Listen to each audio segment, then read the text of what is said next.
ఓం నమో భగవతే రుద్రాయ.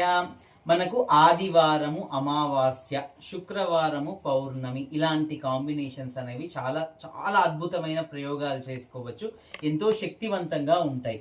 ఇప్పుడు మనకు వచ్చే 18వ తారీఖు పుష్య అమావాస్య. ఈ రోజు పుష్య అమావాస్య రోజు మనకు ఏం ఫలితం చెప్తారు అని అంటే ఆ ఫలితం నేను చెప్తాను. ఈ రోజు మళ్ళీ ఏముంది విశేషం అంటే పంచగ్రహ కూటమి కూడా ఉంది. ఇలాంటి పంచగ్రహ కూటమి ఇలా మకర సంక్రమణం మకర రాశిలో ఉత్తరాషాఢ నక్షత్రంలో జరిగి ఎన్నో వందల సంవత్సరాల కింద అయిపోయి ఉంటుంది. ఎప్పుడూ కూడా లాస్ట్ మనకు తెలియదు. ఇది ఎలా సమానం అవుతుంది అని అంటే 100 సూర్యగ్రహణాలతో సమానం. అంటే 100 ఒక్క సూర్యగ్రహణం రోజు మనం మంత్రజపం చేస్తేనే ఎంతో విశేష ఫలితం. 100 సూర్యగ్రహాలలో మనం మంత్రజపం చేస్తే ఎంత ఫలితం వస్తుందో, మంత్ర సాధన చేస్తే అంత ఫలితం వస్తుంది. జప తప దానాలకు, యోగాలకు, నవగ్రహ శాంతులకు ఇది చాలా చక్కటి రోజు పుష్య అమావాస్య వచ్చేసరికి. మళ్ళీ తర్వాత ఈ రోజు ఏమై ఉంటుంది అనంటే గంగ యొక్క అంశ ప్రతి నదీ తీరంలో, ప్రతి జలాశయంలో, ప్రతి జలంలో ఉంటుంది. కాబట్టి స్నానానికి ఎక్కువ ప్రాధాన్యత ఉంటుంది.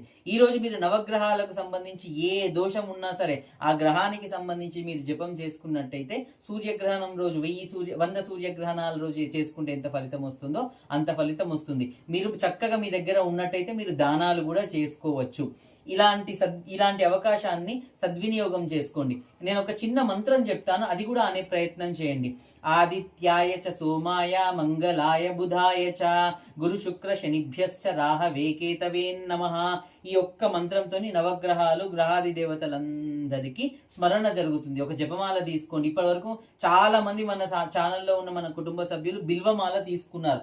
ఈ బిల్వమాలను తీసుకొని ఒక్కొక్క పూస పట్టుకొని ఆదిత్యాయ చ సోమాయ మంగళాయ బుధాయ చ గురు శుక్ర శనిభ్యశ్చ రాహవే కేతవే నమః, ఆదిత్యాయ సోమాయ మంగళాయ బుధాయ చ గురు శుక్ర శనిభ్యశ్చ రాహవే కేతవే నమః అంటూ 108 సార్లు మాల అంతా అయ్యేసరికి మీరు జపం చేయండి. చక్కటి సత్ఫలితాలు పొందండి. శ్రీమాత్రే నమః.